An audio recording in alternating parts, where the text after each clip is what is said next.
Hello and welcome to the circus.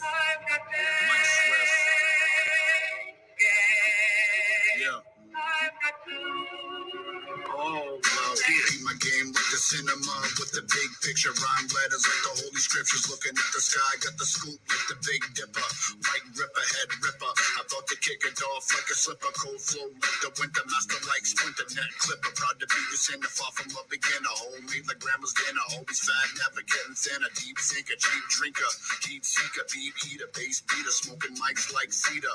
Third eye like a mind reader, beat feeder, take it to the cleaners. I never drag you through the dirt like the street sweeper. Ladies and gentlemen, boys and girls, children of all ages, this is Wildcard Wednesdays. This is a special edition of the Fantasy Football Joker where we sit down once a week with a content creator in the fantasy football community and we ask them about their lives and what drove them to begin creating fantasy football content and so much more.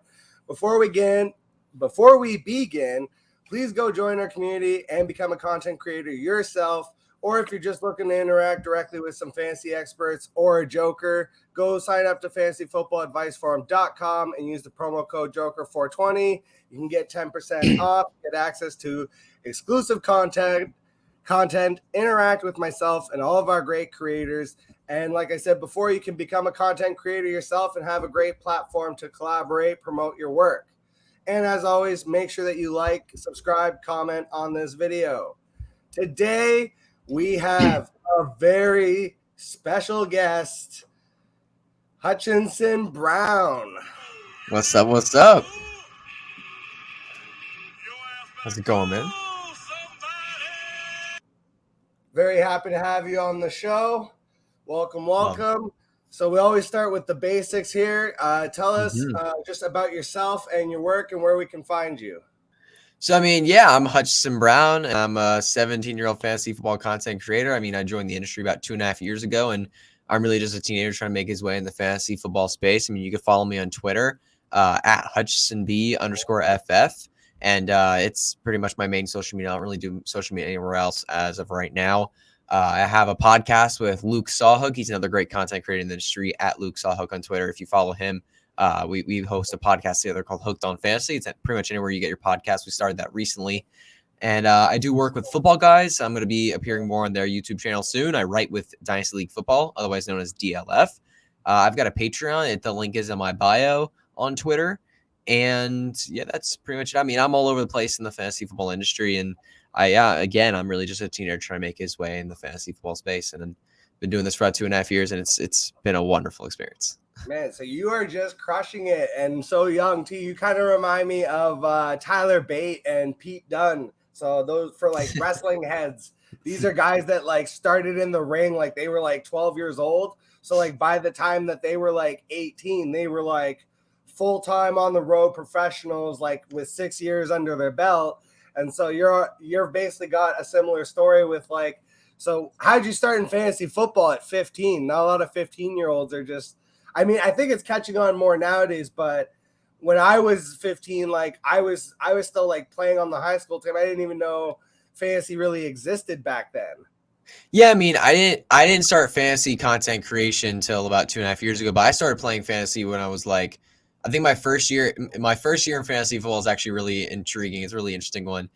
In 2019 was my first year. My first ever draft pick in that season was Christian McCaffrey, which in his 2019 season, he actually carried me to a 13-1 championship season. I literally just joined a random league on NFL.com.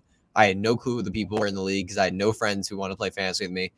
But I just joined a league and tried it, and I won the first time I ever did. It was pretty incredible. But that's how I really got into it. I fell in love with fantasy from there, and then I played another year, and I won a couple more championships, played in a few more leagues, including like my home league. I started up a league with some of my friends and family, and I was like, pretty good at this. And I've been listening to podcasts a lot, like, shout out to JJ Zacharyson and the Fantasy Footballers. Those two are still continuing to this day some of my favorites out there, and truly everyone's favorites, as they should be. They're incredible. But I really, from there, I looked up how to make a podcast. I thought that maybe this could be something I do. It was COVID times, like we were all locked in and there wasn't much going on. So I was like, what if I just started a podcast? And I learned that it was actually pretty doable. So I started posting on Twitter about it, started hosting my own show, my own podcast, and then it's just kind of blown up from there. And it's really been crazy. But yeah, So I think this is my 5th year playing fantasy now. This will be year 5. Have that CMC love because him and Kamara, I think it was actually the year before. I think it was CMC's rookie or sophomore season. I don't remember, but I had both him and Kamara on my team and was just unstoppable that year and coasted to a championship. So I feel that love. Normally I get into I'm all over the place. We'll get into, I have some silly questions already prepped. And I had one especially for you. So this one is straight out of one of my favorite books. It's called Sex, Drugs, and Cocoa Puffs by Chuck Klosterman. And he's got this weird essay in it where it's 23 questions I ask everyone in my life to know if I can truly love them. Mm-hmm. And I love them because a lot of them are weirdly about football. Not the one I'm going to ask you right now, but they're very eccentric, long form questions. This one's not quite as long, but they're real weird hypotheticals, basically. I love weird hypotheticals, please. Perfect. So strap yourself in because this one, you're going to have to invent an excuse, basically. All right. So your best friend is taking a nap on the floor of your living room. All right. And suddenly you're faced with a bizarre existential problem. This friend is going to die unless you kick them as hard as you can in the rib cage. If you don't kick them while they slumber, they will never wake up. However, you can never explain this to your friend, and if you later inform them that you did this to save their life, they will also die from that. So you have to kick a sleeping friend in the ribs, and you can't tell them why.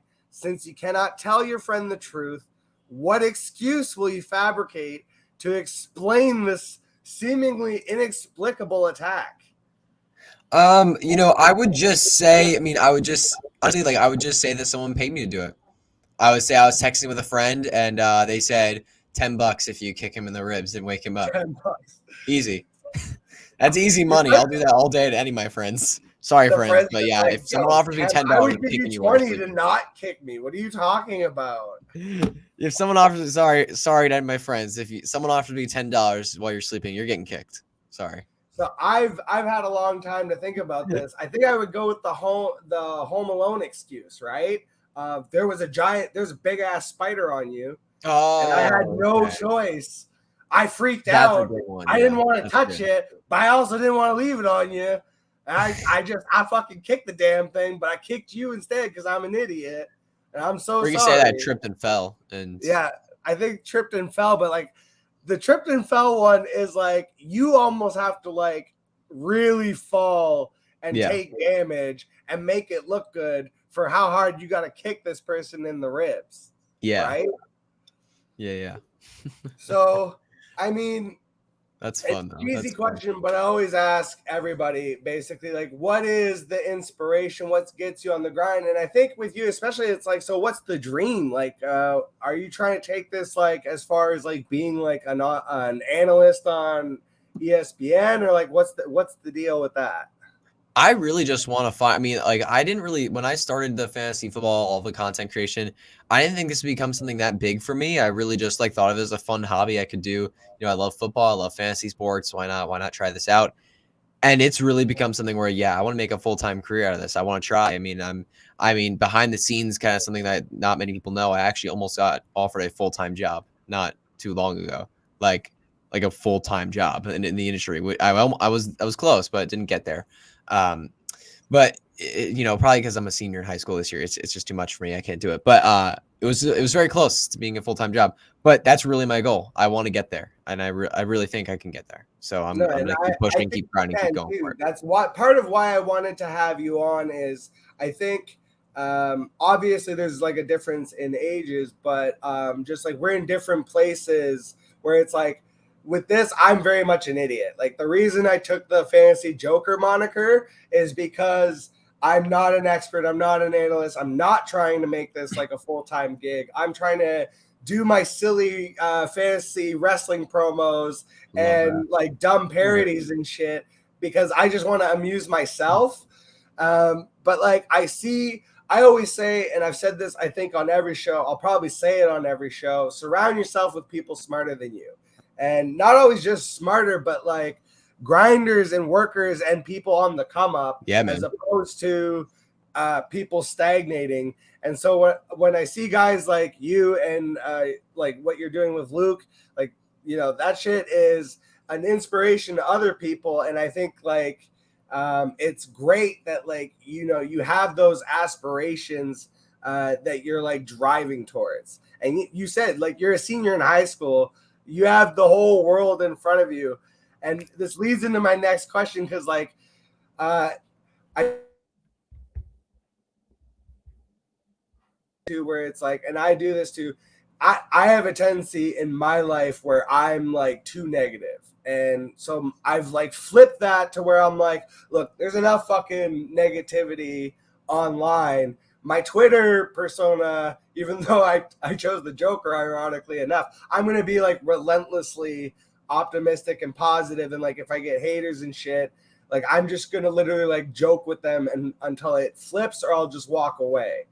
And so how do you, because obviously you're putting yourself out there as a content creator and obviously being like as young as you are, how do you deal with like the pushback, the, you know, the online cynicism, the hate, not even just online, but like in regular life when you're like, I want to do this thing and like other people are like, yeah, but you know, how do you push through that?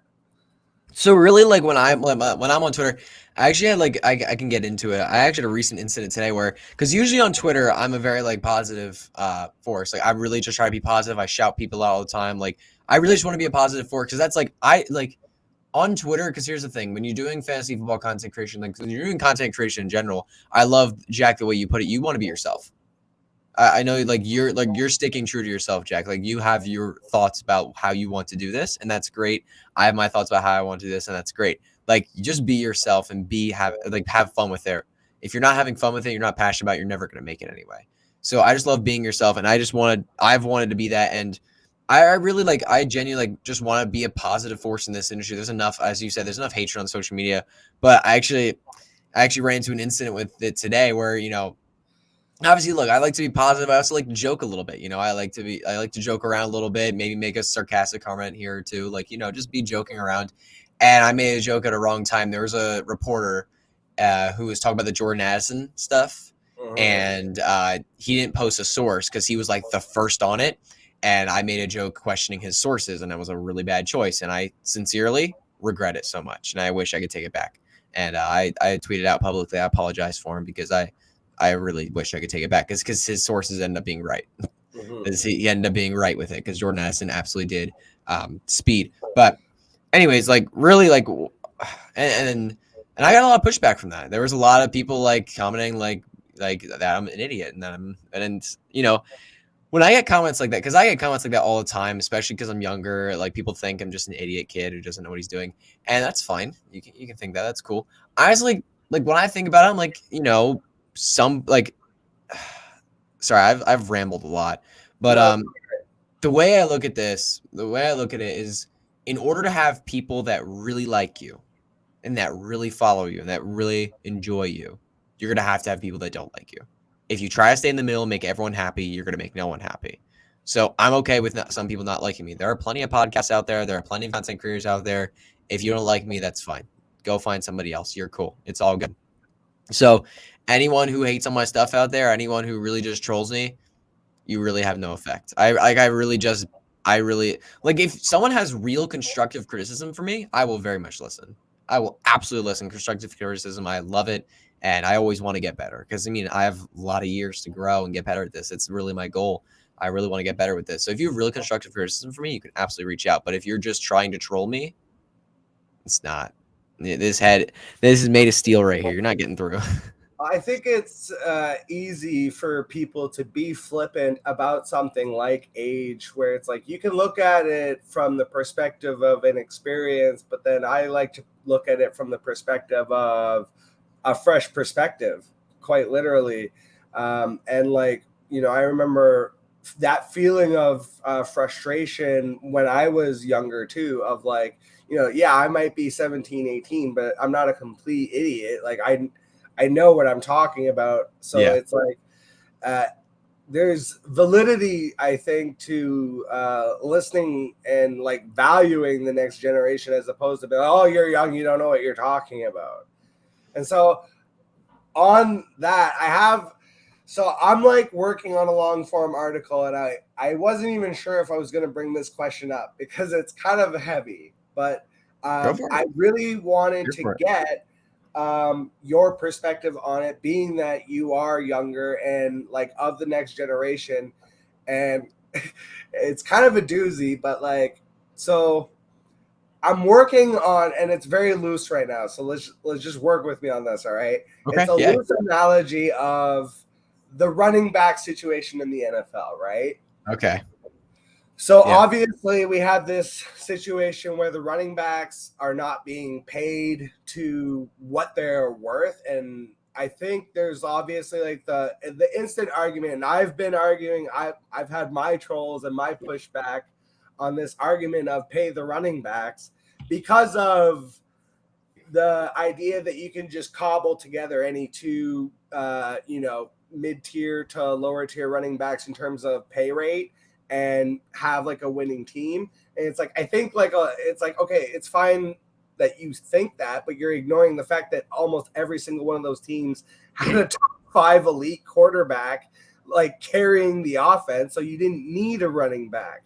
But if you don't have that elite tier quarterback, guess who primarily carries the offense? And then even in the situations where you have the elite quarterback, you often have like the running back is the workhorse who is still, even in an RBBC, if you're getting 15 touches, how many other players on the field are getting 15 touches in that game?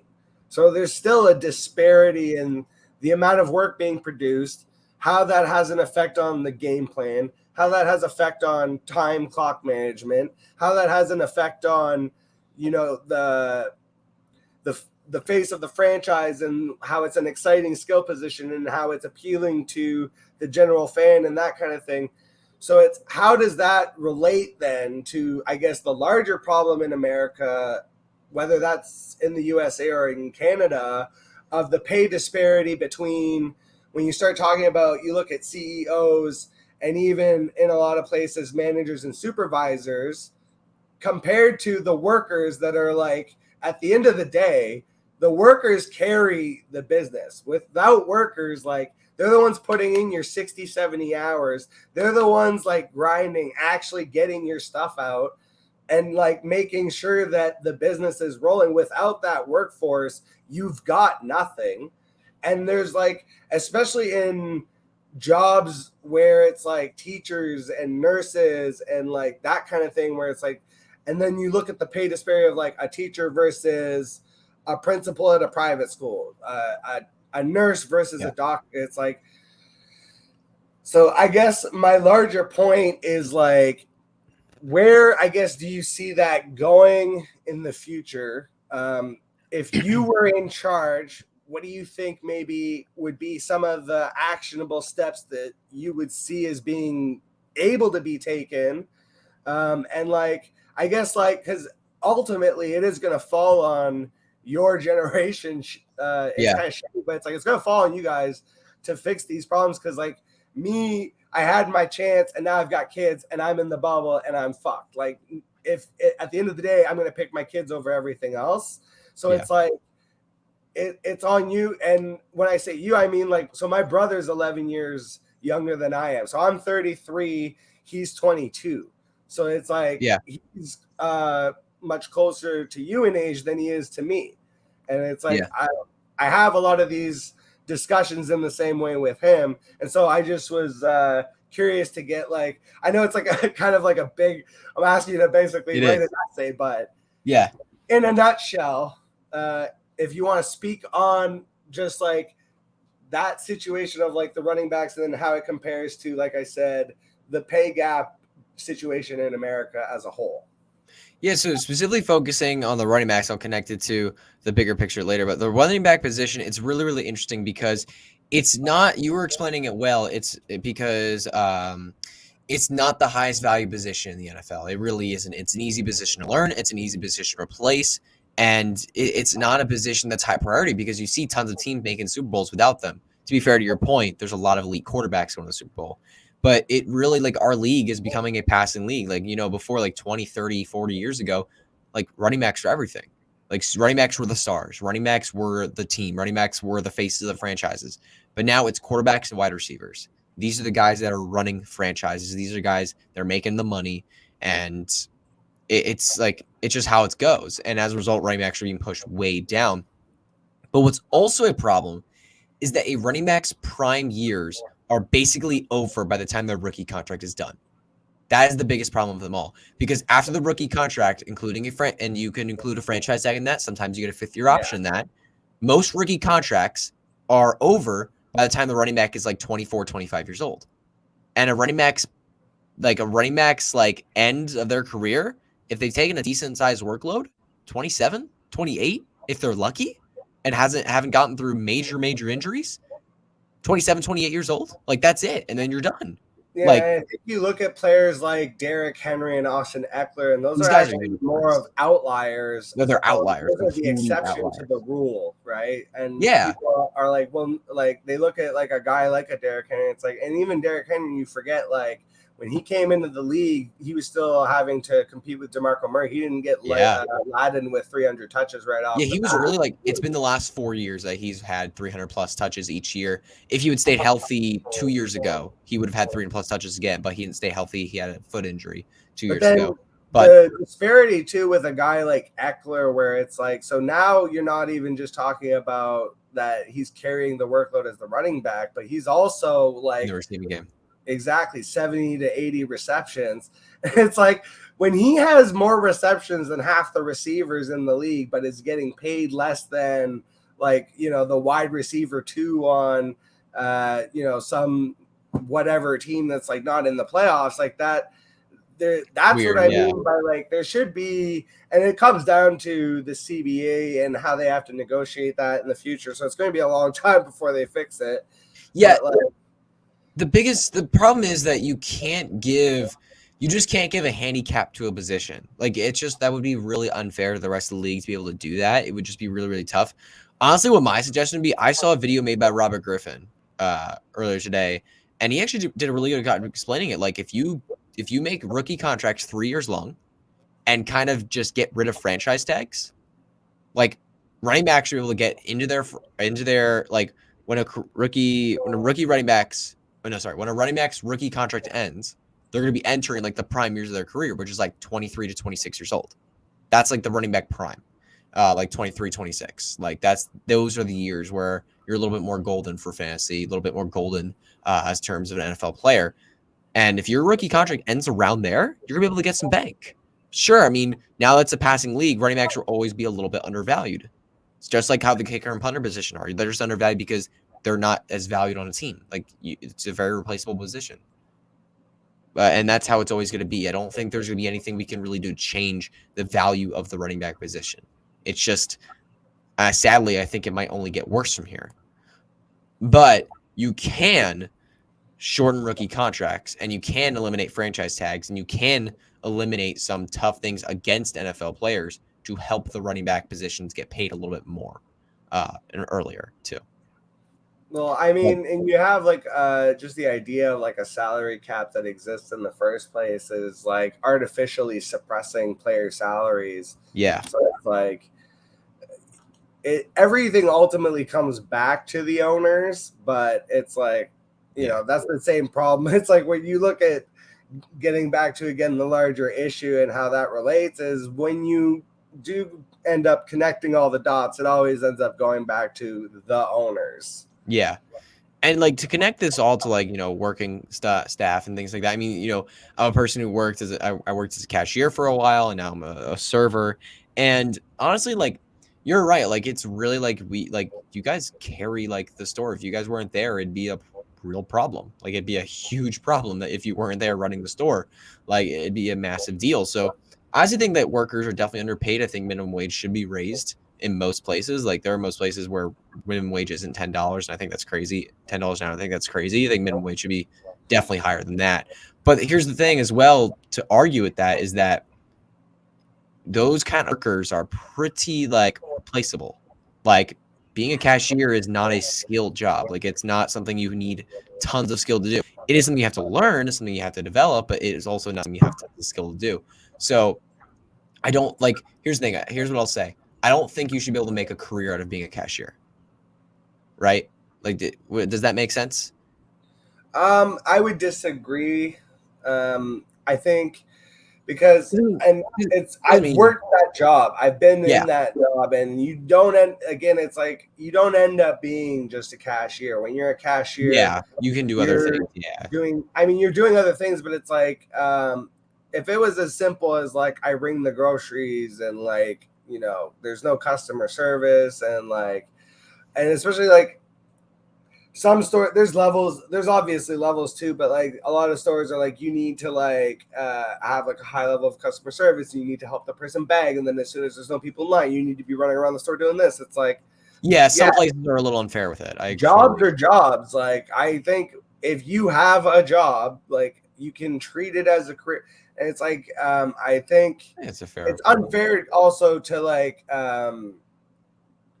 there's a whole subsect of, and again, it gets into the whole thing of access and how education works. And like, again, it's layers on layers on layers. And I think that's part of the issue with the running backs is, again, it's like a very layered issue where it's like, we talked about how it's technically replaceable, but then at the same time, they're carrying like such large workloads where it's such a huge disparity. Even like I mentioned, an RBBC guy who gets 200 touches in an offense, 200 touches is like the best Justin Jefferson in a year is seeing 175 targets. He is not touching the ball 200 times. So it's like, I understand what you meant about like in a CBA, you can't cap like a certain position where it's like this very specific position has to be paid more. But I do think actually that is one aspect, but then it's like, it creates a weird thing of like, will they coach around it? Where it's like, if you work it into the CBA of like a minimum amount of touches would create like a certain pay scale, and then like a minimum amount of receptions would also create that same pay scale. So that like, if a running back hits both, that's where they're able to get the bonus, because that's you could pay running backs per production. Like, if you look at and then like it's the three down running backs would then in that respect be able to actually earn what they're worth, because they're really the ones that like more than anyone need to be paid. Like Austin Eckler, Josh Jacobs especially, and Derrick Henry too. Like, it's crazy. I saw a stat. Derrick Henry led in, I think it was yards per catch for running backs last year. Really? He had, it was like 22.2 of like when he did catch the ball, because it's Derrick Henry. He's basically unstoppable. So when they do get him out on a screen, like, and actually last year, if you look, he had almost like double his normal receptions, but getting in, we're breaking my little no analysis rule on the fantasy football show. So we'll get into some other questions. I got some quick hitters for you. We'll do some keep trade cut. So we'll start with, this was one that I thought was funny. It's like signs of like a psychopath. So you have to imagine this is like a potential partner, right? You're going on a date with this person. Okay. And somehow you're starting in the morning, spending the day with them, and then going out to dinner because of just the variation of the question. All right. Okay. Sure. So keep trade cut. They pour the cereal first. They put their footwear on, sock shoe. So one sock, one shoe, one sock, one shoe. And then the last one. I don't know if you have video for this, right? My face reaction to that is, dude, that is something that I can't stand. If people do We that. got video, trust. Yeah, And, go ahead. Last one. The last one, they choose. So you go to a restaurant, they choose table over booth every time. Okay. Okay, so I'm definitely okay. Well, here's the thing. The first thing you said, pouring cereal first, that's the right way. No, It is the right way. It's the right way. Fuck, okay, That's the right way. So I'll keep that one. That's the right way to do it. So I wrote it wrong then. I meant milk first. Milk first. Okay, then that's a real problem. Then we're getting somewhere. That's what I was trying to. Yeah, I screwed. That's my bad. I just totally screwed. No, you're good, man. Because everybody has a different way of doing it. So you put it my way. I like doing it. Now that you're saying it out loud, I'm like, wait, cereal. Yeah, no, that's what I do too. Yeah. That's the normal way. The thing is, though, I don't. They put the milk in. They got the big pool of milk, and then they put the cereal. It doesn't make sense. What the hell did you just do? As the milk, when you pour it first, it takes up so much space, and the cereal floats on top. Yeah. And it's just a problem. Like, you're taking up so much space in the bowl. But no, it just doesn't make sense to do it that way. But and also, like, here's the thing. I don't like it's the thing. It's such a funny debate when I see it online because I don't really eat cereal very much because I don't like milk. By itself, it's disgusting. It's genuinely probably my least favorite food or drink out there. It's is weird. Milk. I remember being a kid and like in my generation, the whole thing was like drink milk or your bones will turn to dust and you will die. And so I drank milk like every day of my life. But I hate it. I can't stand it. Yeah, I just I couldn't deal with it. Yeah, no, it's just like no for me. So that debate is funny. I don't really participate in it because I can't really. I don't pour milk into cereal. I would eat cereal dry. Like I eat cereal dry. Like I eat it just like that. But you okay? Yeah, all good. Okay, cool. But so I would definitely okay. But now that you put milk first, I would keep the table one. The table one is one I would keep. I don't think that bothers me very much. So I think I'm okay. It doesn't really bother me very much. I'm fine with tables every time. That doesn't really bother me very much. I'm okay with that. But then the other two is really tough because I've watched someone in real life put on their shoes and socks that way.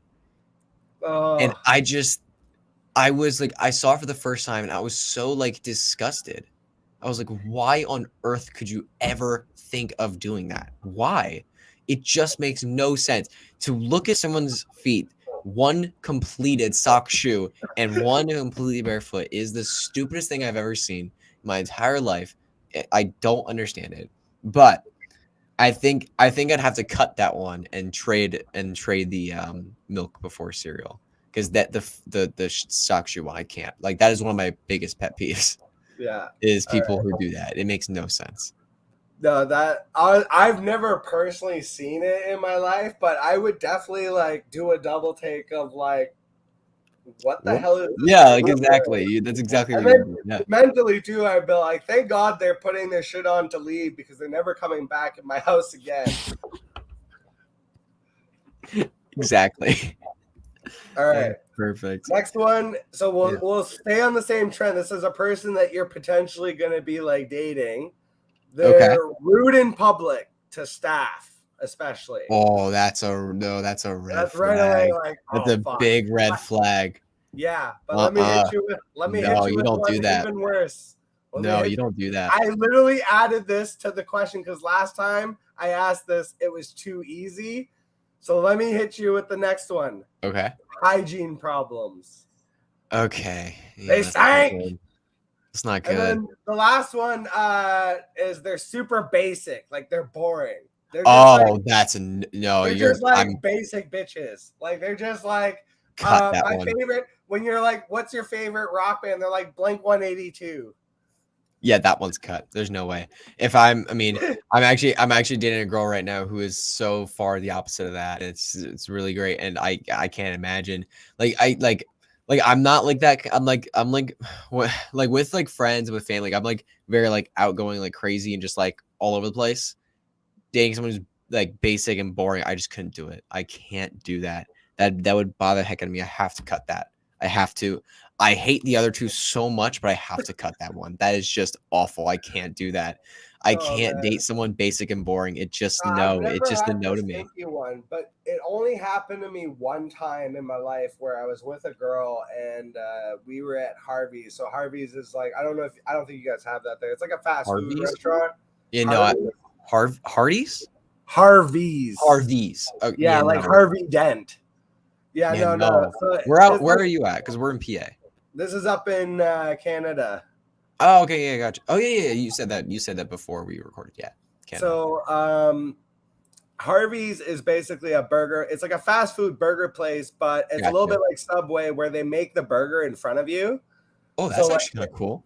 oh yeah, it's dope. It's actually That's my awesome. favorite fast food place. Do they have you ever heard of burgers Mod Pizza?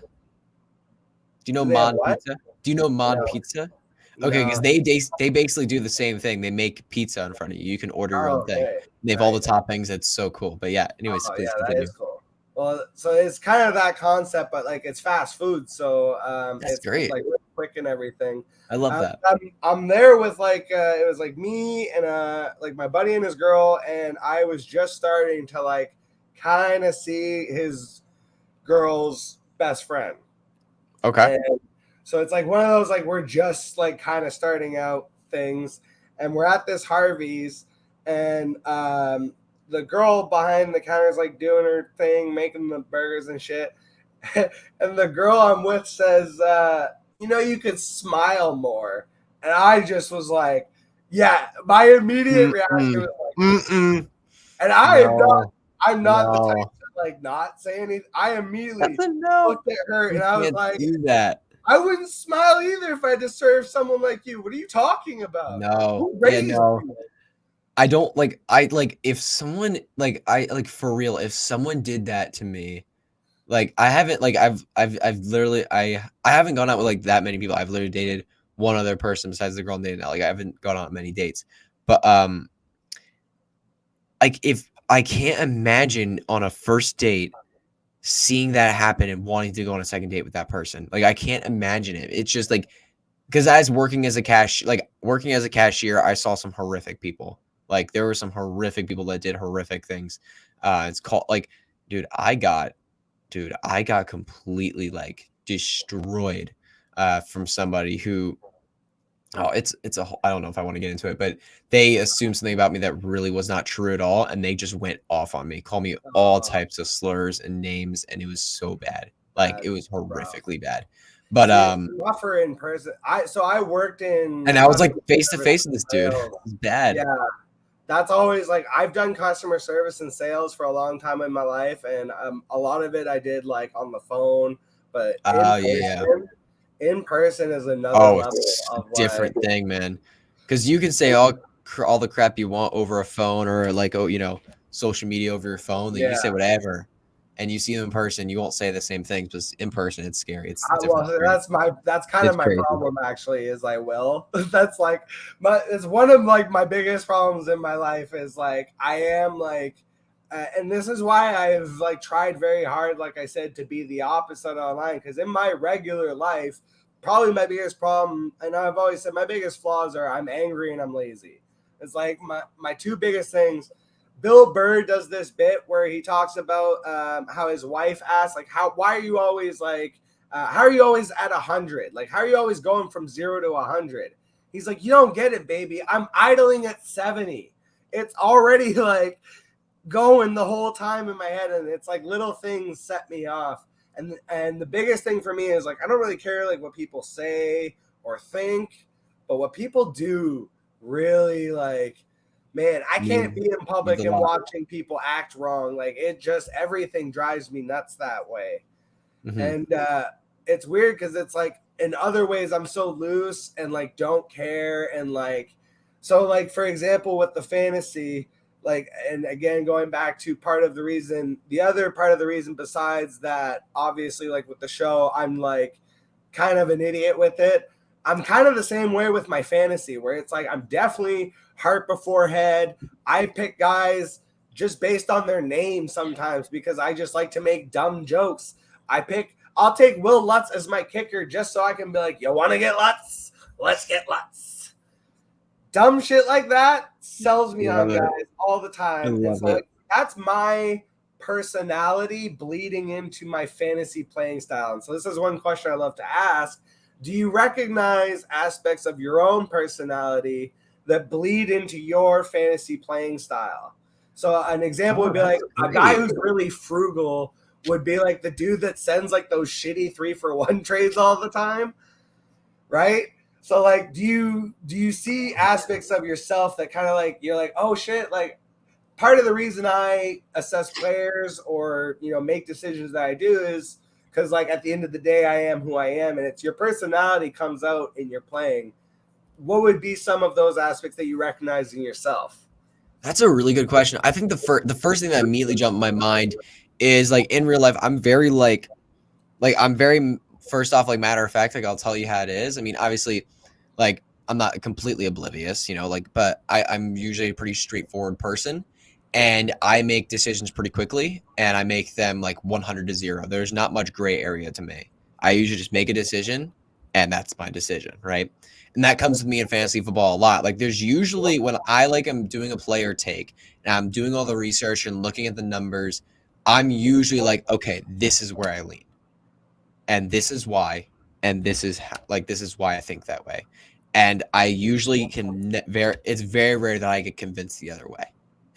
Like once I'm set on a player, I'm like, this is the way I think because I think this way. Obviously, new information that I see and new things that can happen can change things. But usually when information comes along and I see it, I usually have a very quick gut reaction, a quick decision, and I'm usually sticking with it. Like I'm a very quick and good decision maker, and I usually notice that in my fantasy football takes. And then along with that, like I don't know, like I love to have fun. Like I really just like to have fun. Like I really like, and it doesn't matter like if it's a little thing, it's a big thing. Or like a huge like party, a huge event, or just like a small joke or whatever. I just love having fun, making fun out of everything. Like I was at the restaurant tonight and this song came on. I was just like, it was a stressful night. I was telling you before the show, like unbelievably stressful night, and we were understaffed, everything, and I was just dancing around. I was just dancing around the thing. Got people some laughter, like we were all laughing, got a dancing going, and it was fun. Like I just like having fun. And fantasy football, it's a game. And I just like to make the best out of it and have a great time with it. So, yeah, those would be a couple things that I really notice. Anything else? I mean, obviously, like I said, very matter of fact. I'll tell you how it is. I'll tell you how I think. I'm not going to be like if I see a trade come up and it's like I think you lost the trade, I'm going to tell you that I think you lost the trade. Like that's kind of how it is. I'm always in the minority. So this is a thing of like, so Dynasty, and part of it is I feel like I just play totally different than people, where it's like, first of all, it's like, I only play in one mode in Dynasty, and that's win now mode. I play in 1 to 2 year windows, like max 2. Like I don't even, most of the time I am not planning out the next year. I am literally like, I am focused on this season. I'm going to win a fantasy championship right now. And if I don't, I like it. Then fuck it. It's like I'll redo whatever I got to do at the end of the year. And now it doesn't mean that like during the year, I'm not making like waiver acquisitions and like making trades. I love making low level trades. So like people are always, it's the ones that get overlooked of like, I traded for a third that turned into Romeo Dobbs, that I turned into Brandon Cooks, and then I turned Brandon Cooks into my Tyreek Hill deal because it was Jacobs, Brandon Cooks, and Brock Wright. I get back Tyreek Hill, Cam Akers, Mike Gesicki. So it's like, yeah, and now it's like, this is because in that league I've stacked like wide receivers like crazy. So now you look at my 4 starting wide receiver, it's kind of silly. It's a 16-man league. You have to look across and see my team. First of all, it's super flex. I've got Mahomes, Kelsey stack, and Lamar. So already you're like, shit. 16? Yeah, 16. Mahomes, Kelsey stack, and Lamar. And then the wide receiver core right now is Stephon Diggs, Tyreek Hill, Amon-Ra St. Brown, and now I'm forgetting the other one. Justin Jefferson. Oh my goodness! Because I'm the one who drafted him. That was man, like that's my draft that's pick brutal. initially when we Oh, did what the are your trade running a back few years picks? I ago. know you said you traded for Cam Akers. Do you Cam still have Akers? Akers, and then the I other love one, Akers. King Uh-oh. Henry. Oh, what? A 16-man Yeah. league? That's Yeah. great.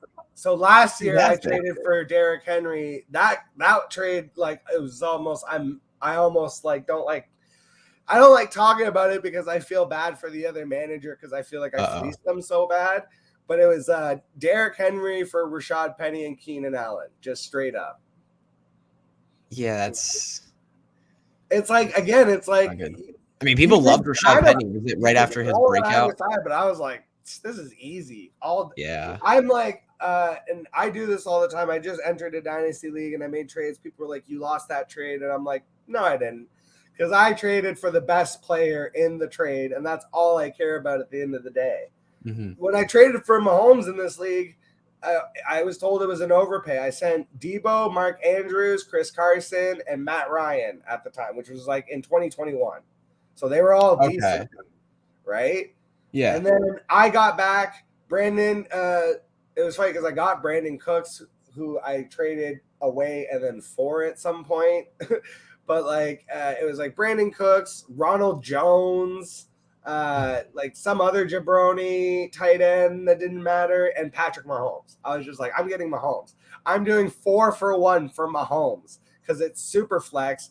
And I drafted Lamar. If I just put Mahomes Lamar together, I'm good.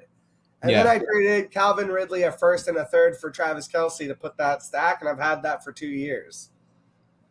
So it's like I overpay all the time, but I go get my guys, and I make sure that the guys I go get are studs. Yeah, I love it. I mean, it's a obviously when you focus on 1 year at a time in dynasty, you because dynasty it changes the game to the point where you have to look toward this future somewhat. So looking year to year is something that I might never do. I don't think I could do just 1 year at a time. I always have to be thinking at least a year or two. But I like what you're saying where it's like short windows because some people in dynasty like to think, oh, it's a 7-year window. I've got this guy for 7 years. No, you don't. Even 3 to 5. No, you don't have 3 to 5 years in the NFL. No, you don't. You can't predict 5 years. It's a max of 3. I'm like, look at last year. You can already see like a huge change from year to year, but go 2 years back. See how different the NFL landscape looked in 2021 as compared to now. And you'll be like, why am I playing in 3 to 5 year windows that are never going to happen? Yeah, like you might hit on one guy that lasts that long. It was hilarious. I actually recently I pulled up Madden. I have Madden 19. I haven't bought any more Madden because I don't play anymore. But I saw the new Madden. I was like, oh, I want to play Madden again. I pulled up Madden 19 on my Xbox. I started playing. And I saw all the players in these teams. I'm like, oh my gosh, the NFL has changed so much the last 3 years. It's insane. Dude, like the Eagles were they're a top tier team again, but it was like Carson Wentz, Alshon Jeffrey, Zach Ertz. It was like, look at those guys now. It's like, what the heck, man? And Jay Ajayi, remember Jay Ajayi in Philly?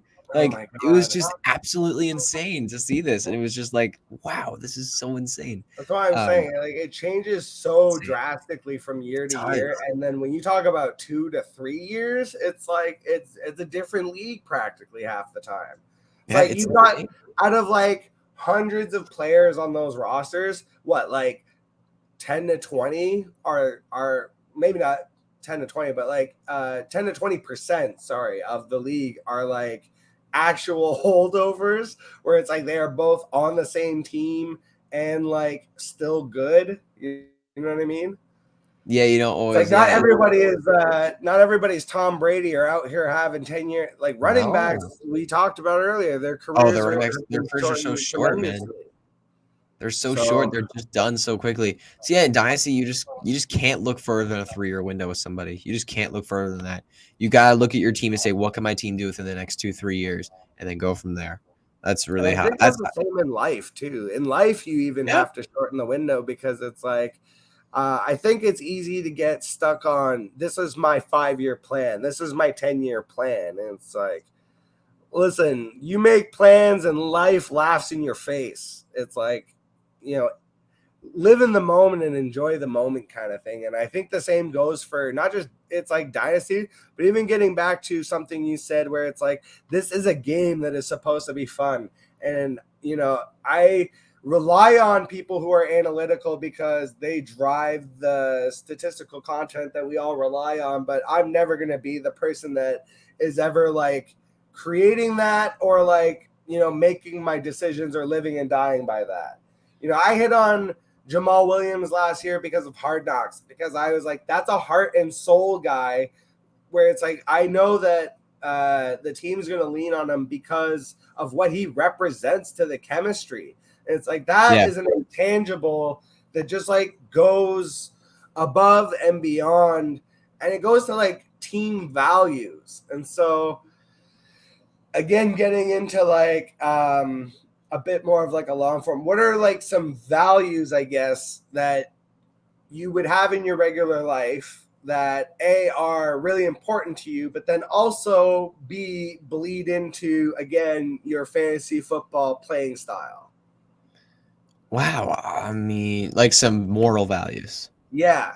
Like, for me, it's like, I'm a little risk adverse in my life. And so it's like, I generally avoid, and I don't care if you're like, oh, they'll be back by week 1 but I don't draft injured players. I usually avoid suspended players too. I avoid guys that didn't go through training camp because it just takes time to get into NFL shape.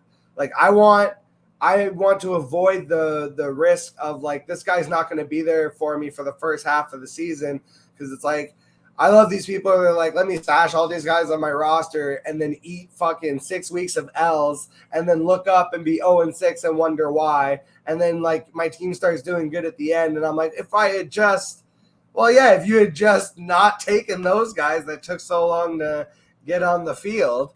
So it's like, just because I'm like, tend to be a little more risk adverse. And like, I value things like I definitely would value like my safe. Like I'm not like a roller coaster person. I'm not a speed guy. I'm not. Me neither. Like, not a roller coaster guy. So like those are like values, I guess, that also bleed into how I play fantasy. Yeah. So I think, I mean that's an interesting one. I think one for me. Oh man, I think I'm a very determined person, like a very self-motivated person. Like, like I'm up and in the gym pretty much every morning, like, and I'm very motivated, very determined to like, I gotta get up, I gotta do this, I gotta get done. And it doesn't matter if things are stressful, if things are crazy, how I'm feeling. If something has to get done, I'm gonna get done. Like I'm a person who works hard and is very determined and very self-motivated. And that comes in with the fantasy football content creation. Like I don't like I love doing what I do, but even if it's like, oh man, I really just want to lay down right now. Nope. You got to get this done, man. There's work that's got to be done. You got to get it done. Like, that's just how I roll, man. If there's something that needs to be done, I'm going to do it. I'm going to get it done and I'm going to work hard to do it. So that would be a one. And then another one would be, I don't know if this is really like a moral value, but more of a personality trait. I'm very, very hard on myself a lot. Like I am very, very, I get worked up over little things and I'm very hard on myself and beat up myself very easy. So when I get a fantasy take wrong, or when I see something I got wrong, or I can get really upset, especially when I know I killed somebody doing it. Like if last season, I think this was bad for my mental health. I looked through my start sit decisions that I gave to people every week on Twitter. I put a thread on Twitter, said, hey, some of your start sit decisions. And I looked at the start set decisions. I looked at the points they scored. I mean, I was getting like 50 to 100 questions. And I wouldn't look at all of them, but I look at a good handful of them each week. And I would see what I got right and what I got wrong. I was getting a lot right, but there was also some brutal ones that I got really, really wrong. And I was just like, man, that hurt. It really, really hurts. And it just like, so I would like, sometimes I would let it crush like my self-value with fantasy football. And it would just be like, man, that was brutal. Like, I'm very, very difficult. I'm very hard on myself, and I like when I mess up or when I fail, it's really brutal for me sometimes. So Really hard on myself. Fantasy Receipts just started following me recently, and I They was just yeah, yes, they like to tweet on mine. validation for me. And it's funny that you say that. So like before I had this whole shindig a long time ago in a galaxy far, far away, I actually did have like a different podcast that I had started with a different group of people, and we had a big falling out over. It was really stupid, but it was like we had like a disagreement over politics. But then the guy took it like to the umph degree and just went nuclear for no reason, and I was like, no, I'm not. I don't play that shit. Like, I just backed off of it completely. And so for a long time, I was like hesitant to like even get it back into the whole thing. And that's part of why, like, now that I am like doing it, it's like it's all in my name, it's on my handles, it's all my real socials. These aren't like double accounts or nothing. This is my real Twitter, my real Facebook, like all in my real name, because like I couldn't have it any other way, because first of all, I hated managing other apps anyways, but like and it's like I've said before, I'm kind of an idiot, and then I needed just it to all be on me anyways. But part of that was we used to do a segment, which was I would do the starts and sits and the studs and duds and that shit. But then the next week when we came back, the very first segment was I would be like, I got this wrong. And I would only hit the ones that I got wrong. I'd be like, fuck this one up, mess this one up. And it was like, so I would do my own fantasy receipts. I'll probably end up doing that again this year, but it's like I almost turned it into like a fun game of like, at the end of the day, we are all guessing. I don't care. Like, you can spend 3 hours researching analytics. I can spend 3 minutes smoking a joint, and we can both make a decision. And honestly, it's 50-50 who's going to be right, because like when it comes to fantasy football, yes. Well, and I think people get away from, and this is like a thing too in like coaching and just regular jobs, of like validating your existence by making it seem more complicated than it is. And it's like a thing where it's like you see that a lot in like higher ups of like a supervisor's just like making up a bunch of rules that are nonsensical. And it's like they're just trying to validate like why they are there to be a supervisor. And it's like if you would just actually like get your hands dirty and get in on the thing, then you would understand and be more effective. But it's like you're just trying to overcomplicate something that doesn't need to be complicated. I think that happens a lot in regular football, where you listen to some of these coaches and it's like, listen, this isn't rocket science. At the end of the day, you build from the lines out. you set up your quarterback and then you get your skill players. It's not that hard, right? Yep. X's and O's, there's only so much you can do, but it's like the best ones, they disguise and use motions and that kind of shit. But it's like at the end of the day, it's like it's simple concepts really ultimately run effectively are what rule out in football, and it's wars in the trenches, and that's what actually wins out.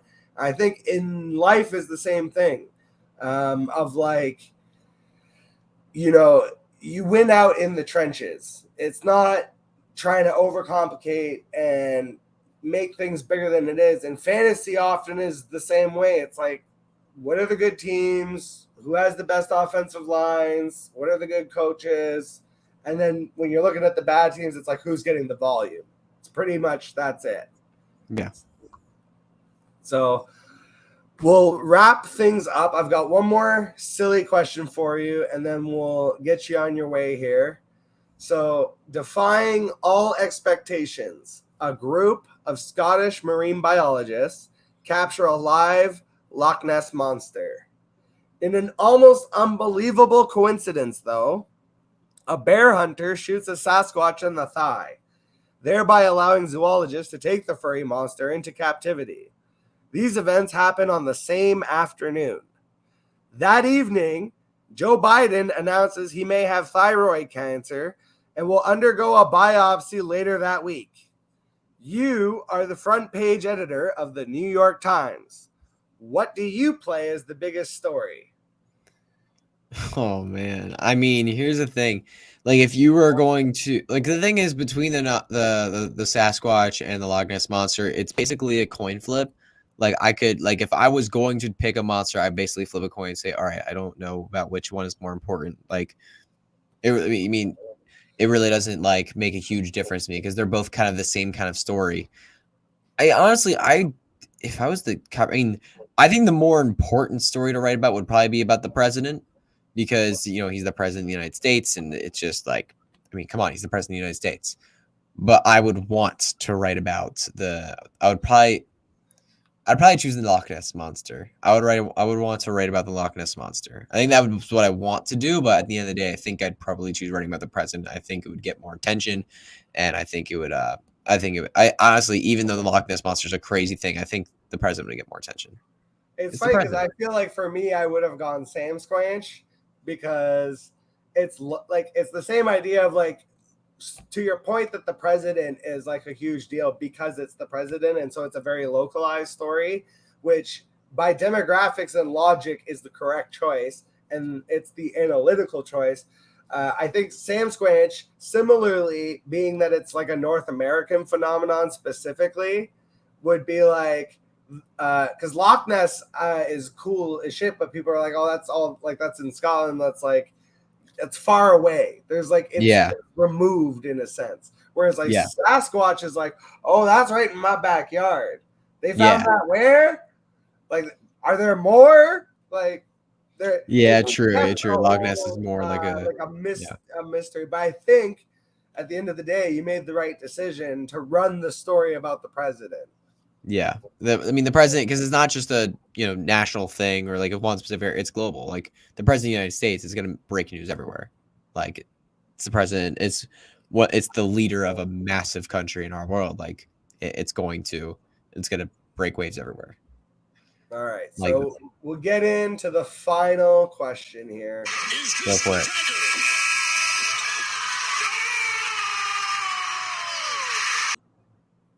That's like my favorite sports moment. If you don't know what that is, I don't. Anyone listening or to you, that is the shot. That is Kawhi in Game 7 making the shot over Embiid. Oh, Toronto. I watched that live. The NBA. Yo, I almost was at the game. Like, trust me, I watched it live, but I was this close to going. And if I hadn't been, it's funny because the year before, it sucks because I was living in Toronto just a couple years before when we lost in 6 to Cleveland. But like the fact that we pushed them to 6 was like a big deal because they still had LeBron at that time. And that was in like the Eastern Conference Finals. And I went to the game. And they have like this whole section outside called the Jurassic Park. So you can just like show up. You don't have to get a ticket and go inside necessarily. So that was like really cool. But like by the time that they made the chips, unfortunately, I was living in Quebec. I was literally like, I gotta figure out a way to go home for this because I'm originally from Toronto and I don't really like the Leafs, but the Raptors have always been like that's my team. That's a soft spot in my heart. And so the shot, I literally sometimes when I'm feeling depressed, will just watch that clip of because it's everything. It's the play calling, the crowd, the fact that it bounces 4 times. It's like you can write a movie better than that. And the call after where he's like, oh, game series, Toronto has won. That shit literally like it's like when you're the Grinch and your heart grows 3 sizes. Like, that's how that makes me feel. So we'll get off on this whole tangent. Let's get some shout outs. I want you to shout out all like your favorite content creators in the space right now doing great work, especially anyone that you yourself are relying on to like use for knowledge that you're then using in your own theorizations on players and such. Oh, wow. I mean, I want to take a shout out. I want to shout out my partner with Hooked on Fantasy, Luke Sawhook. I mean, this dude is, one of the young rising superstars in this industry. I mean, this dude, I genuinely feel be like the next Andy Behrens or Matthew Berry. Like this dude is I This was gonna dude's say legit. he's a grinder. He's Luke definitely like Sawhook's a I real see him as grinder, like the man. next like not even Matthew Berry, but who's the guy in the suits with him? Field Yates. Yes, Yates. I see Sawhook very much like a Yates, where he's like very like he's got a polished look to him. I think that presents well on TV. I said on a previous episode that's actually he reminds me of when I was hired as a supervisor. There was like it was a girl, but it was just the fact of like they were so much more competent already and like crushing it already that I was like, why am I here? Why would you not just promote this person who's clearly skilled and qualified and crushing it and like young and on the come up, and you're like gonna do an outside hire, like promote them and give me their job. You know what I'm saying? So he reminds me of like of just like that kind of like competency, because like that's something that I recognize in other people, because that's like when I've worked in management, like one of my things was like I'm good at like assessing people and being like this person's good, this person's like needs work and help kind of thing, and you know that being like okay, I don't need to help like a person like Luke Sawhook. I need to help like the person over here that's struggling kind of thing. Mm-hmm. So he reminds me of like the kind of like just like person that just like crushes everything they do. Yeah, Luke, like he's a grinder. He crushes everything. I mean, it's so nice to work with him. He really is a fantastic human being. He really does. Like, he's really just a nice, genuine, respectful guy, and he really, really is just really a great person. Love Luke. The next person I would shout out, I would have to give a shout out to. I mean, if you don't know this guy already, you've been living under a rock. It's JJ Zacharyson. I think he might be the smartest fantasy football analyst out there, genuinely. I mean, I love so many different fantasy analysts, but this dude's numbers that he throws out on the Late Round podcast and on Twitter, the numbers that he's able to put together, the research he's been able to put together is just mind-blowing. I mean, this dude, every time when he puts out some sort of study, it's just so great. I've been able to look through his draft guides and his, prospect profiles, things of all that nature. This dude is really smart. I mean, he really knows his stuff. He really knows numbers, and he's just so good at what he does. And it's just at a different level. Jay Zacharyson, if you don't listen to Late Round Podcast, if you haven't checked out his content, you absolutely should go do that. He really is something special. And I'm really thankful that I've been able to. Whoa, I don't know if you heard that. Something big just dropped in my house, but I don't know what it was.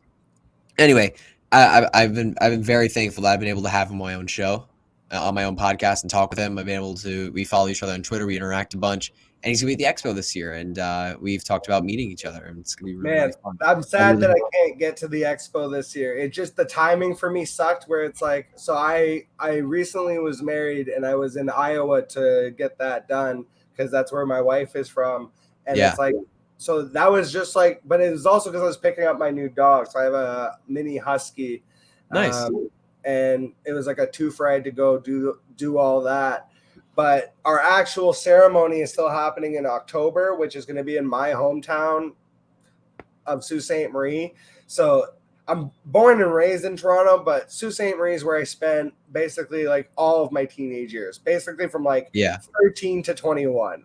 So it's like, that's really where I grew up and have like a lot of my friend base and everything. And that's where my dad and grandma and shit still live.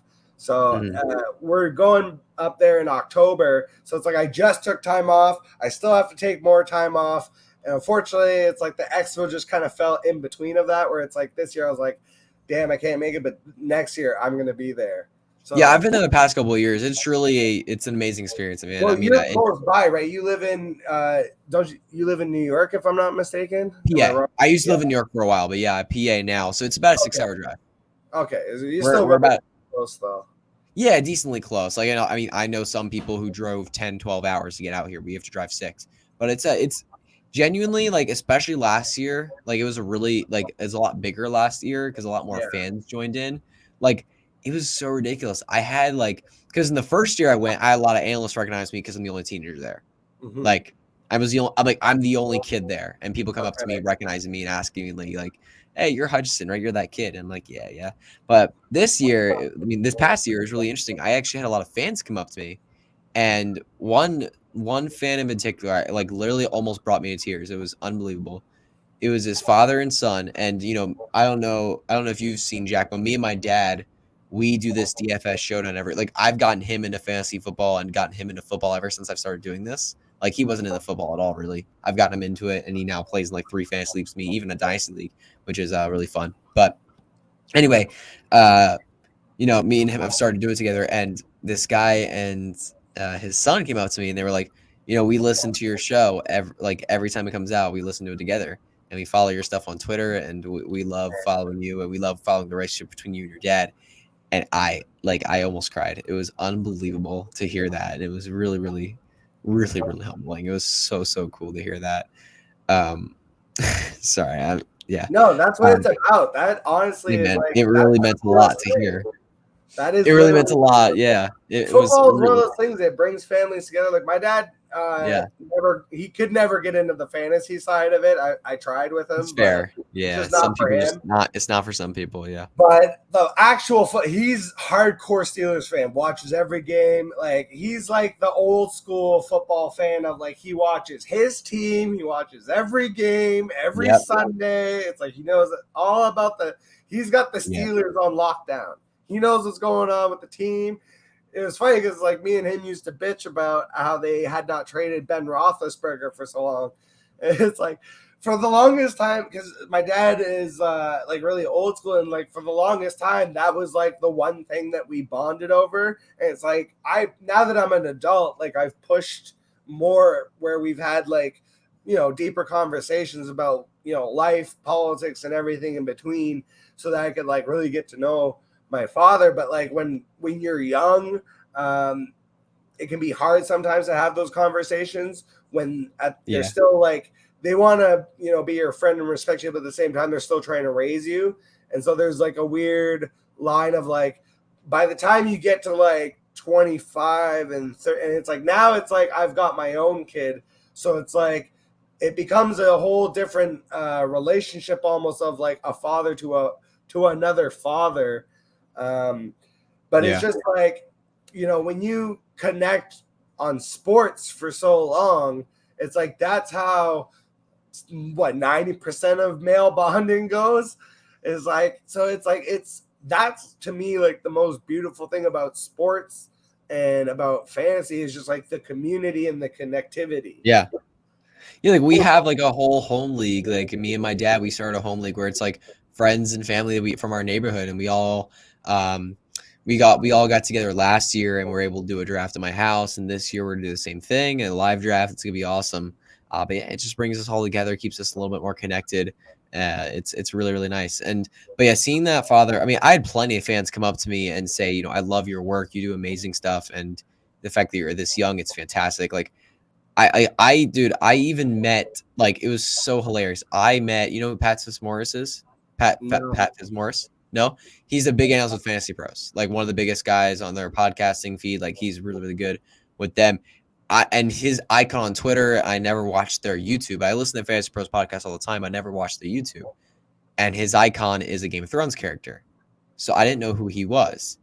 And I met him at the expo. I didn't know I was meeting him. And I was talking to him like very casually. I thought he was a fan. And he was like, hey, man, I follow your work. You do great stuff. And he had followed me recently. He's like, hey, man, I follow your work. You do great stuff. I was like, yeah, I appreciate it. And someone came up to me. He was like, look at Hutch talking to Pat Fitzmaurice. I was like, wait, what? I have no idea it was Pat Fitzmaurice. And I just like dropped dead laughing. I was like, I had no idea you're Pat Fitzmaurice. And he was like, yeah, my icon's like it. Cause when I was talking, I was like, I know I've heard his voice somewhere. Where did I hear his voice? And I was so embarrassed, but also like just drop dead laughing. And he was like, dude, it's all good. I know my Twitter icon's not me, so you're fine, man. I loved it. It was so hilarious. You should live under a rock. That's exactly what I'm doing up here in not just Canada, I'm in Quebec. So it's like an even next level of separation where it's like here it's hockey, a little bit of football, hockey. Like there's nobody here for me to participate with. It's like it's funny because it's like and when I was in Ontario, like obviously I had people to interact with and I had my home leagues and but it was like being here is really kind of what like pushed me out into like the content space. It's like now I'm discovering all these people that like it's embarrassing to say, but it's like I didn't really know who JJ Zachariason was. Like I'm just discovering a lot of these people. To me, it was like fantasy footballers end of list. Like that's who I listen to. And it's the separation creates a lot of problems, man. But now with how digitalized our world is, it makes it a lot easier to connect. Like I mean, every day I talk to people from across the country, across the world. Like it's crazy. It makes it really interesting. So real quick, we'll get you out of here on this. I said last question was the shout out, but this is the real. You're still shouting out technically is why. All right. Just one or two bands, movies, TV shows that you are doing right now. Like that I love. Yeah, not necessarily. I mean, it can be your favorites, but like, what are you doing right now? Yeah, like what are you watching actively now? Okay. I mean, oh man. I mean, look, here's the thing. It's interesting. I'm not really a TV show guy very much. Like, I don't watch many TV shows. Like the one primary show that I've watched through like 6 times, and I'm actually like starting to watch it through again with my girlfriend because she is the biggest fan of the show. We're watching it together. It's The Office. Oh yeah. The Office US. It's one of my favorites too. It's the favorite show I've ever watched. That's an easy go-to. I can watch it literally anytime. Like if it's on TV, like you gotta watch it. It's so fantastic.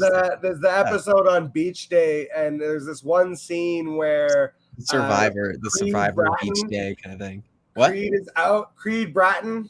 Yeah, Creed. He's out in the water, knee high, and you're like, what the hell is he doing? He just snatches a fish. He's a fish. He snatches a fish out of the water. Yes. That's like honestly one of the funniest things I've ever seen. Oh man! Or the scene where Annie's floating away in the sumo. And then Angela pretends not to see him. God, that show is just amazing. Honestly, and people didn't like it after Steve Carell left. I liked a lot of those episodes. I thought it was okay. I thought it was okay. I watched through those last 2 seasons twice, and then I didn't watch it the last couple times I watched. So I was like, I don't know how much it's worth it. It was okay, but I think it was much better for sure, though. What? The finale always gets. The finale was great. The final episode was great. I'll give you that. I'll definitely watch that over and over. The final episode's great, but yeah, those seasons that Steve Carell are kind of tough. But some music I really. I mean, I can never get enough of Mumford & Sons. You're the second person to say that. Really, dude. Mumford & Sons is, dude. I can't like. They're really good. I mean, they're amazing. But I always remember like their old stuff though. Like I remember when Little Lion Man was like the hit. Oh, everywhere. It's a beautiful song. But no, there's one song that like when I hear this song, I cry every time. It's Woman. It's seriously one of the most beautiful songs I've ever heard. I can't every time that when that song comes on, it doesn't matter who I'm with, it doesn't matter what's happening, I will cry. I'm tearing up automatically. It doesn't matter the situation. I'm tearing up when I hear that song. It is a beautiful song, and I just can't handle myself when I'm listening to that song. I don't know. So this is a very controversial. I don't know how people feel about this. I'm a big Eminem fan. I will always get down to some Eminem. Is that controversial nowadays? I mean, like some people just don't like him. There's plenty of people that don't like him. Whole career arc. I remember in my some people. time, some people just don't like him. Some people just like. I'm dating myself here, but like when I was a kid, Eminem was like, if you had an Eminem record, you were like the most badass kid on your block because it was like, how did you even manage to get that? Like the Marshall Mathers album was like literally the worst of the worst of the worst. Yeah, like, it was insane. I feel like nowadays it's funny because nowadays it was my stepson was like when he thinks of Eminem, he thinks of like Venom, like that Venom song, or Rap God. I'm like, honestly, those do not even register. Like to me, I'm still like Marshall Mathers LP and the Eminem Show. Like literally, that was the one I convinced my mom to get me. I was 10 years old. I can't. I'm a Lose Yourself truther. Lose Yourself is my favorite song from Eminem. I can't get enough of Lose Yourself. That is a great song. That's Yourself I think my favorite one though. Oh man, there's so many good ones, but the one that I end up going back to usually, they're both on the Eminem Show, and it's I love Square Dance. Okay. And Soldier. Okay. Yeah. Soldier especially was the one that like that one really like hit with me when I was young, and the other one where it's the cover of the Aerosmith song Dream On. Mm-hmm. Sing for the Moment. That one I really like. That whole album hit like so like. Oh yeah. And I used to listen to that album cover to cover. I knew every song, every word. I was like the kid looking up the lyrics. So like Eminem gets me right here. That one is like going back to my childhood, literally. Yeah, he's a little bit of an older rapper. He's definitely way past his prime now. His newer stuff's not as good. It's so funny that it's like it definitely ages me in a sense of like, Eminem. I remember when Eminem came out and it was like such a controversial thing. And like, dude, my mom was like, so my parents were like the quintessential like 90s parents, especially my dad, of like, I could watch rated R action movies and horror movies for the most part, even when I was like really young. Like I remember like, so Terminator 2 was my favorite movie when I was like 6, right? And that movie is like, I never even watched Terminator 2. You should definitely go back. It still holds up to this day. But it's more of like PG-13 where it's like made where it's like kids can watch it. The first one is a straight up sci-fi horror movie, and it's rated R. There's a bunch of fucked up shit in it. And so my dad got it for us when I was 8, because we loved the second one. He's like, oh, I'll get the original for you guys to watch. And now it's like, I go from watching Arnold Schwarzenegger protecting a young Edward Furlong, and so in my head thinking like, oh, I could have like a Terminator to protect me, to in the first one, he's cutting his eyeball out and trying to kill his mom before he's born. It's like Arnold's the bad guy in the first one. Yeah. They're actually like really, really good. The first two are like actual classic movies that I would highly recommend. Go back and watch those two. Yeah. Those two and RoboCop. Never watched that one either. Yeah. Dude. I'm very much an uncultured swine when it comes to movies. I just like when it comes especially older movies, like I haven't watched tons of older movies. These are definitely like quintessential 90s kids movies. Terminator 2 and RoboCop especially. And what's funny is, so for RoboCop, originally they wanted Arnold Schwarzenegger to be RoboCop. But when they went through like the costume designing and modeling, they were like, this is going to look fucking ridiculous. Like Arnold already looks like a Terminator. Like you can't kill him. If you put a bunch of metal stuff on him, it just looks like, what are we even going to have as like an opponent that could challenge him? Yeah. So that's actually why they ended up recasting with, I forget the actor's name, but the guy that actually ended up playing RoboCop. But dude, that movie, like, it holds up so well. Like the soundtrack and everything. Even though it was made like in the 80s, I had my stepson watch it and he was like, damn, this is like badass. This movie's awesome. And it's like, yeah, like movies back then, like a lot of the good ones, like they still hold up today. Like you watch Terminator 2, RoboCop, Predator, Demolition Man, Judge Dredd. Like that's my jam. 90s action movies. Mm-hmm. Like I missed out on that. Like that entire world. I haven't seen any of those movies. Missed out on that. That's okay. It is what it is. You have your whole life to go catch up though. So yeah. We'll get you out of here. You can go watch RoboCop right now, even if you really want to. I appreciate so much having you on the show. Sometime in the future, I'll have to get you on the actual fantasy show and we can talk some like actual fantasy football. Yeah, I'd be down. Super appreciate having you here. And as always, Make sure that you guys go like, comment, subscribe the video. Make sure that you go follow Hutch on Twitter. Make sure you check out Hooked on Fantasy with Hutch and Luke Sawhook. It's available on Spotify, Apple. Yeah, most places you get your podcasts, you can find I literally just downloaded it on Apple myself because I use podcasts to go to sleep all the time. And so you guys are now officially part of my sleeping playlist. Nice. So love it. Super appreciate having you on the show. Thank you so much. Catch you all on the flip side. See ya. Rip mics and stereos of all types. Spit rhymes tighter than zip ties. A fish fry, pussy rappers a lip dye. You made it like hentai. My energy fortifies. A generator from my core sharp, back precise. The bad bastard like Batu. Competition like the Lancaster. Taking up the first one, the next hit the man after. The John Wick and man of focus. But I'm sick of that off the Morgan dying of tuberculosis. With no treatment, with helpless, hopeless. A million ways to die in the West. So I'm going through your mind like a bullet to the head. Infected by the infection. Infected with the sickness. You motherfucker.